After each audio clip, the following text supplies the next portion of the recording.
بسم اللہ الرحمن الرحیم۔ میرے پیارے آقا صلی اللہ تعالیٰ علیہ وسلم کے پیارے دیوانوں، آپ کو بیان دھیان سے سننا ہے اور سن کر عمل کرنا ہے۔ ویڈیو کو پورا دیکھنا ہے تاکہ کچھ چھوٹے نہ، نہیں تو کچھ سمجھ میں نہیں آئے گا۔ اور اگر آپ ہمارے چینل پر نئے ہیں تو چینل کو سبسکرائب کر لیں اور آل کے بٹن پر کلک کر دیں۔ تو چلیے شروع کرتے ہیں مولانا ذاکر انور کا یہ بیان۔ نحمدہ ونصلی ونسلم علی رسولہ الکریم، اما بعد، فاعوذ باللہ من الشیطان الرجیم،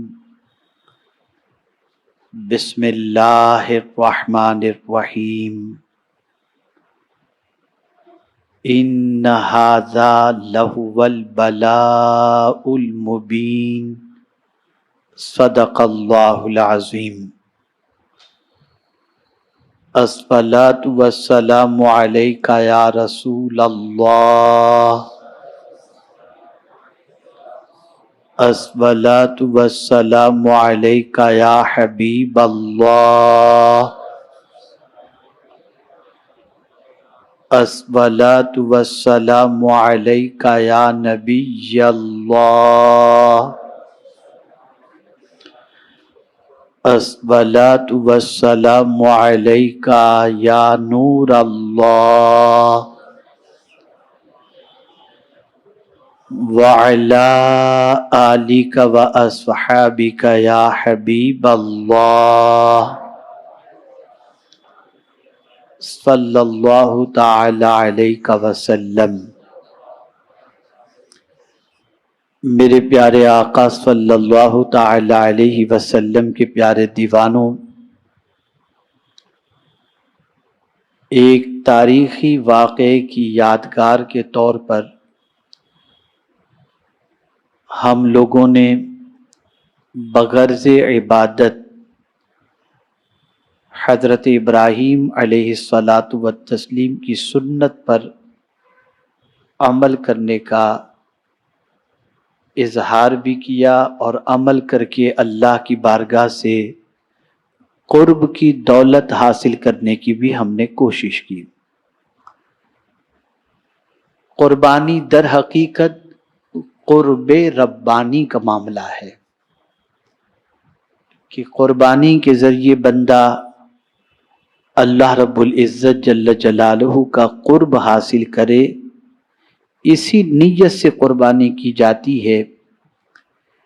لیکن بہت سارے لوگ اس پر توجہ دیتے ہیں اور بہت سارے توجہ نہیں دیتے۔ ایک بات اچھی طریقے سے ذہن کے اندر رکھیں کہ جس کا مرتبہ جتنا بڑا ہوتا ہے اس کا امتحان بھی اسی اعتبار سے ہوتا ہے۔ آپ دیکھتے ہوں گے بہت ساری کلاسز کے اندر، بہت ساری اسکول کے اندر اور بہت سارے مختلف ڈپارٹمنٹس کے اندر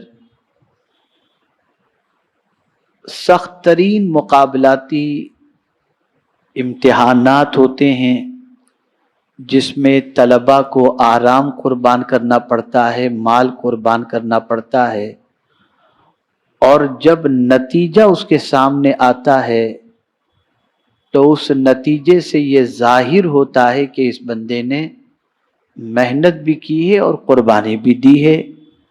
اور کچھ بچے ایسے ہوتے ہیں جو محنت و قربانی کرتے ہیں لیکن نتیجہ ان کے منشا کے مطابق نہیں آتا، تو اچھی طرح سے محنت کرنے کے عوض میں وہ کہتے ہیں کہ ہم پیپر ری چیک کروائیں گے، اس لیے کہ شاید ایگزامینر یا پیپر چیکر کی غلطی ہوئی ہوگی، ہم نے تو سب صحیح لکھا ہے۔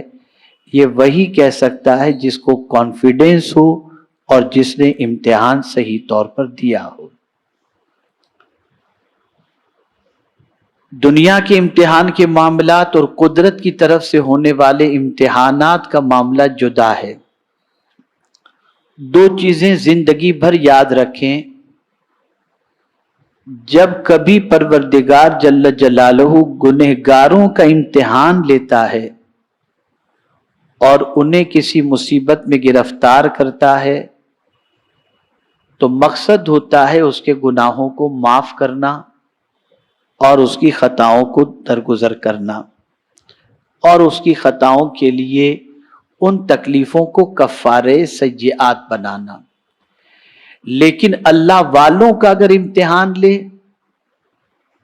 تو اللہ والوں کے امتحان کا مقصد یہ ہوتا ہے کہ جو ان کو مقام و مرتبہ دیا ہے اللہ نے، امتحان کی وادیوں سے گزار کر ان کی قربانیاں، ان کی ثابت قدمی، یہ ساری چیزوں کو دکھا کر دنیا کے انسانوں کو یہ بتانا مقصود ہوتا ہے کہ ذرا تم میں کا کوئی ہو تو بتائے کہ کوئی اس طریقے کا امتحان دے سکتا ہے۔ پھر یہ بات واضح ہو جاتی ہے کہ جو مقام و مرتبہ اللہ نے جس کو عطا فرمایا وہ اس مقام اور مرتبے کے لائق ہے۔ اب آئیے میں حضرت ابراہیم علی نبینا علیہ الصلاۃ والتسلیم سے متعلق عرض کروں۔ جمعہ کے روز، پھر عید کے روز، پھر گزشتہ ہفتہ واری اجتماع میں، اور آج میرا ٹاپک انشاءاللہ العظیم کسی حد تک اس پورے سفر سے متعلق اور قربانی سے متعلق کسی حد تک مکمل ہوگا، اور آپ کے ذہن میں کچھ بات انشاءاللہ بٹھانے کے اندر شاید کسی حد تک کامیاب ہو جاؤں۔ حضرت ابراہیم علیہ الصلاۃ والتسلیم کے بارے میں قرآن کہتا ہے ان ھذا لہو البلاء المبین، بے شک یہ کھلی ہوئی آزمائش ہے۔ کون سی کھلی ہوئی آزمائش؟ بیٹے کی گردن پر چھری چلانا، یہ کھلی ہوئی آزمائش ہے۔ زمانہ دیکھ رہا ہے، زمانے سے چھپا ہوا کوئی معاملہ نہیں ہے، اوپن معاملہ ہے یہ۔ اور یہ اتنی بڑی آزمائش ہے، اس کو میں چند اینگل سے سمجھاؤں گا تو آپ کی بات سمجھ میں آئے گی۔ جب اس زاویے سے آپ سمجھنے کی کوشش کریں گے تو آزمائش کی شدت آپ کو محسوس ہوگی کہ آزمائش کتنی بڑی تھی۔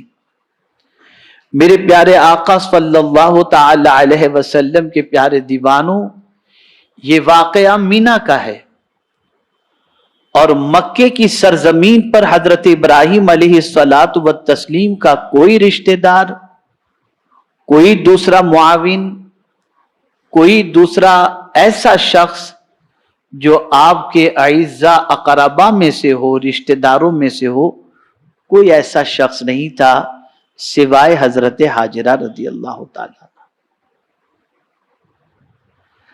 اب ظاہر سی بات ہے کہ جب یہ حکم ملا ذبح کرنے کا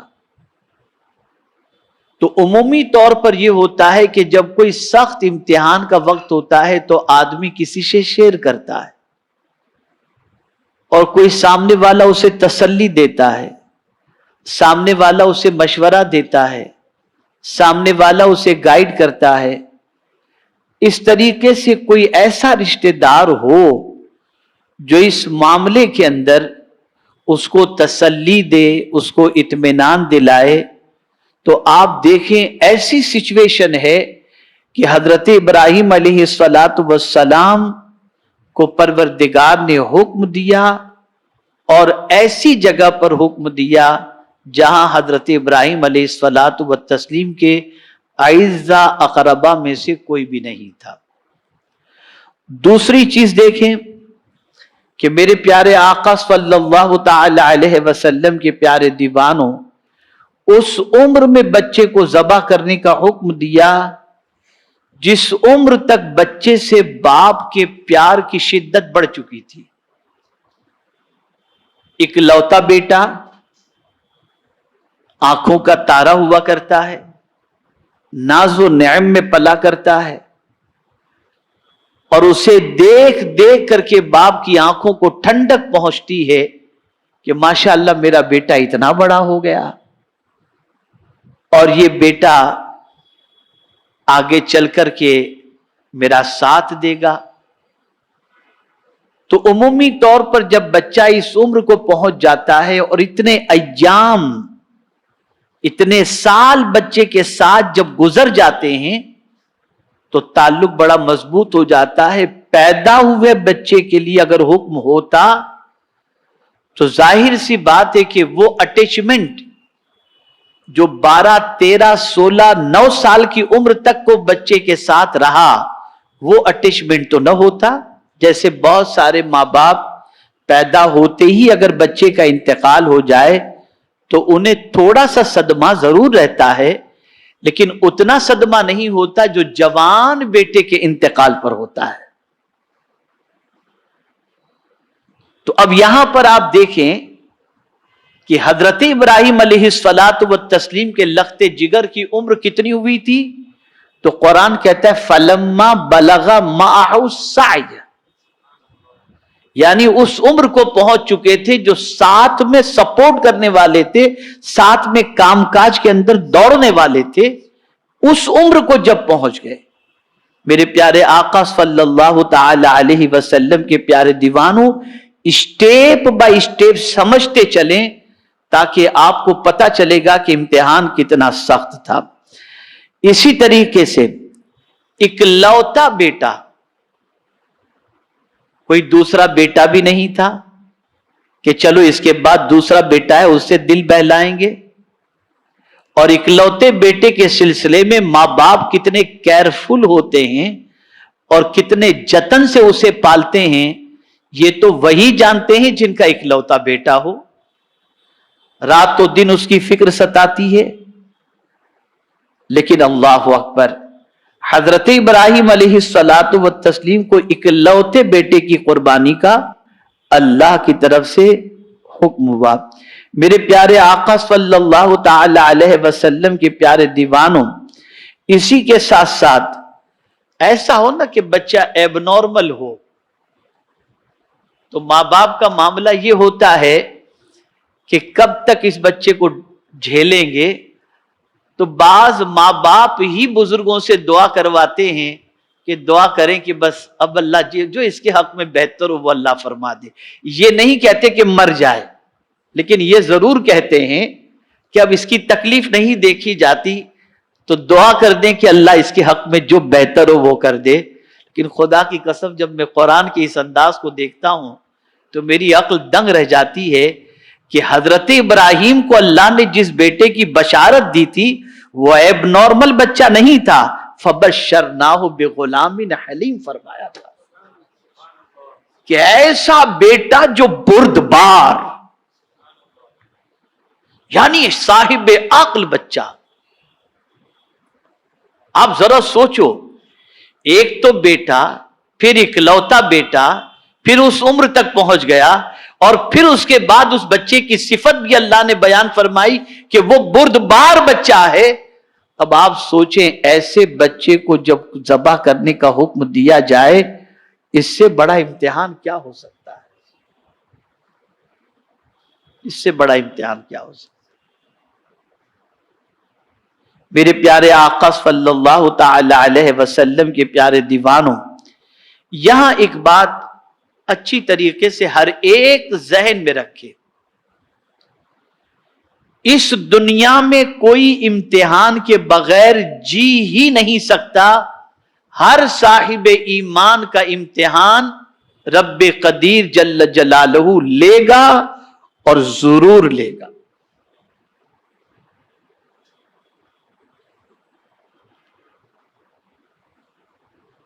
اور اس کو قرآن نے مینشن کیا وَلَنَبْلُوَنَّكُمْ بِشَيْءٍ مِّنَ الْخَوْفِ وَالْجُوعِ وَنَقْصٍ مِّنَ الْأَمْوَالِ وَالْأَنفُسِ وَالثَّمَرَاتِ. یہاں پر جو لفظ آیا ہے وَلَنَبْلُوَنَّكُمْ بِشَيْءٍ، تھوڑے سے، یعنی معمولی امتحان، کچھ چیزوں سے. ایسا نہیں کہ کمپلیٹ، ایسا نہیں کہ مستقل. تھوڑے سے خوف سے اللہ آزمائے گا، تھوڑی سی بھوک سے اللہ آزمائے گا،